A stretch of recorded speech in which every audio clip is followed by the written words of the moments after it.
If you are a knight level 130 looking for the best places for experience, here is the top 3 spawns.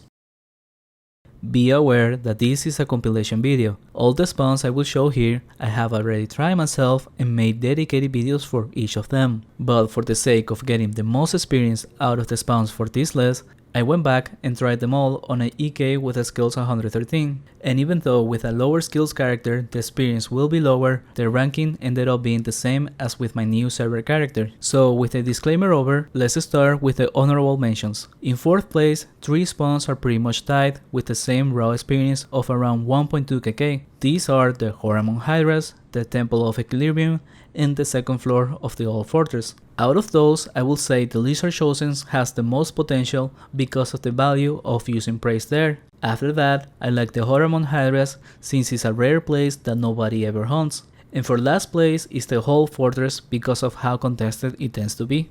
Now with that aside, let's start with the 3rd place, the Kralos Ruins, or also known as the Nightmare Ruins. This spawn is located in Kralos and doesn't require any special access. It does tend to be a bit popular, since it is a common recommendation, but for good reason. The raw experience I was making here was of 1.35 to 1.4 kk, and with a lower skills character, the raw experience was of closer to 1.2 kk. Keep in mind this spawn is mostly waste. Even when lucky, you might break even, but it's safer to expect losing money by hunting here, and that's common when trying to make the best experience. Moving on to 2nd place, we have the Calls of Carling. This spawn is accessed through a portal in the Carling Graveyard, and it requires a quick access quest once you're inside in order to unlock the other floors, and that is necessary for the way I was hunting, which included the 1st and 2nd floor, but hunting like this is only needed when you have high skills or higher levels. This spawn I already covered before because it is the best spawn for a level 90, and at that level it's not really necessary to hunt both floors, and one of them is enough. However, something very common of Tibia is that when coming back to a spawn you tried before but with less levels or skills, chances are you will do better.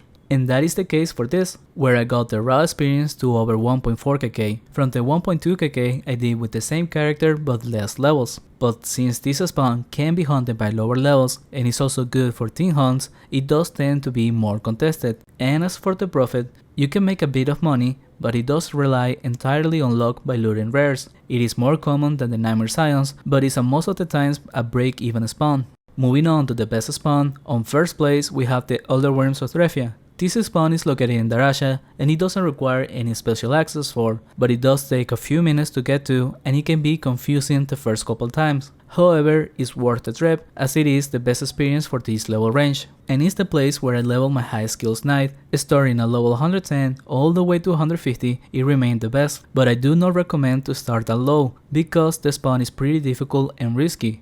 And if you wait until level 130, then it gets a bit easier, albeit still risky, and that comes from the high reward, high risk. For this spawn, my raw experience was of 1.6 kk, but the main reason I love this spawn is because it's rather uncommon, so it's very unlikely to be contested. Even on more active servers, it tends to be empty. And another positive thing for this spawn is the high value of a worm prey, which in the case of my high skills knight, I rolled a prey on worms and kept it active for over 40 levels, since all the bonuses are pretty good to have.